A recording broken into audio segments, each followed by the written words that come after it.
Le plaquage, il a différents motifs, différentes formes. En fait, ici, là, vous voyez un motif qui est complètement différent de celui-là. Et ça vient de l'endroit où on coupe la feuille dans le tronc d'arbre. Chaque cercle, c'est une cerne de croissance, c'est une année. Cet arbre, il fait 85 ans, par exemple. Et donc, quand vous coupez ici, vous avez des cernes très resserrées. C'est ce qu'on appelle le bois de fil. Plus on s'écarte du milieu, plus on se rapproche du bord, on obtient de la dose. Donc, on a de la dose qui est droite ou de la dose en forme de flamme. Ça dépend de l'arbre. Après, vous avez aussi, par exemple, ce genre de choses ici. Ça, ce n'est pas une tache, c'est tout simplement une cicatrice de l'arbre.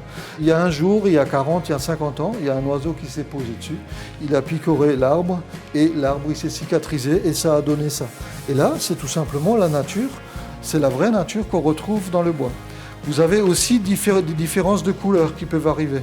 Vous avez des différences de couleurs déjà au sein d'un même arbre, en fonction des années de croissance, des années de sécheresse, si l'arbre il a souffert, etc.